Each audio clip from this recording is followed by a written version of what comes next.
Haleluya, haleluya, haleluya, haleluya, haleluya, haleluya. Akulah jalan kebenaran dan hidup. Hanya melalui aku orang sampai kepada Bapa.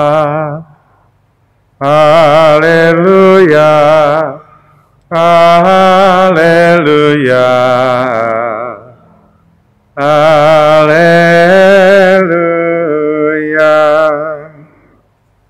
Tuhan sertamu dan sertamu juga. Inilah Injil Yesus Kristus menurut Lukas. Dimuliakanlah Tuhan. Ketika Herodes, raja wilayah Galilea, mendengar segala sesuatu yang terjadi, ia merasa cemas. Sebab ada orang yang mengatakan bahwa Yohanes telah bangkit dari antara orang mati. Ada lagi yang mengatakan bahwa Elia telah muncul kembali. Dan ada pula yang mengatakan bahwa seorang dari nabi-nabi zaman dahulu telah bangkit. Tetapi Herodes berkata, Yohanes telah kupenggal kepalanya. Siapa gerangan dia ini, yang kabarnya melakukan hal-hal besar itu? Lalu ia berusaha untuk dapat bertemu dengan Yesus. Demikianlah Injil Tuhan.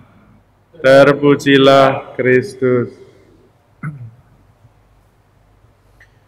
Saudara-saudari terkasih, Herodes ingin bertemu dengan Yesus, tetapi keinginannya bertemu bukan untuk mempercayainya, atau bahkan kemudian mengakuinya sebagai nabi, atau imam, atau bahkan Tuhan, melainkan untuk memastikan bahwa dia bukan Yohanes, dan memastikan bahwa kehadirannya tidak mengancam kedudukannya.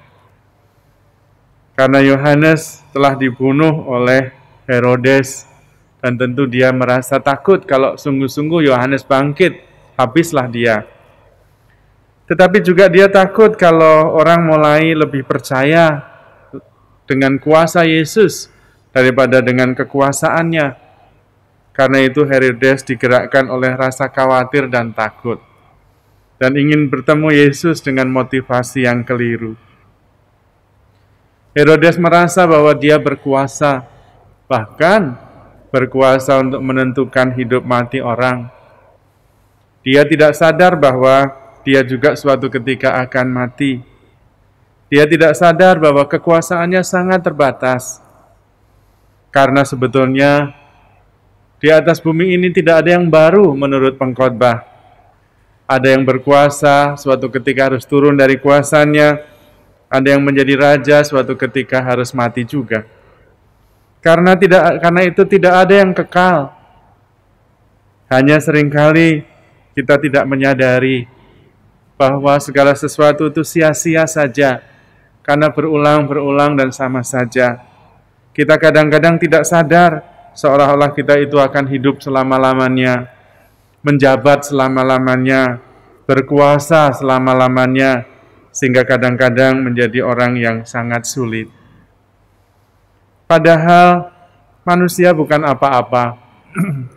Sejarah manusia sudah dimulai ratusan ribu tahun yang lalu.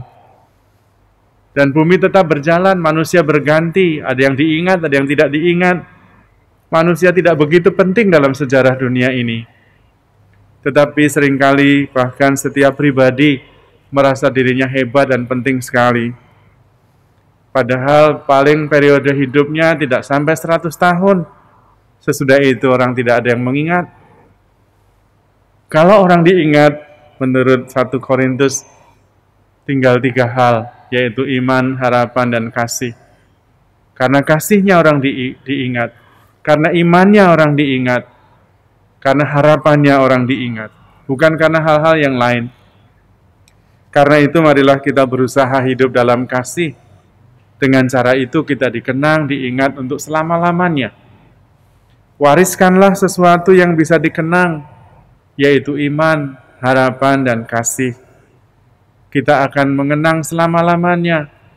Entah itu Nabi Elia, entah Yohanes, entah Paulus, entah juga para santo-santa yang baru. Semua dikenang karena imannya, semua dikenang karena kasihnya, karena pengharapannya. Bukan karena hal-hal yang lain, bukan karena kuasanya, bukan karena kehebatannya, tetapi karena imannya, karena kasihnya. Maka marilah kita belajar dari pengkhotbah yang dengan bijaksana bisa melihat bahwa hidup kita itu sangat singkat dan tidak begitu penting. Kita saja yang merasa diri kita penting sekali, sebetulnya tidak. Kita hanya penting di mata Tuhan, dan itu berarti karena iman. Kita penting hanya karena di mata Yesus yang mengasihi kita. Kalau tidak ada yang akan menganggap kita penting sama sekali.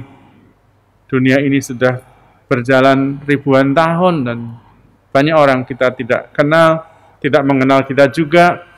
Tiba-tiba sudah umur 50, 60, tahu-tahu sudah tidak ada.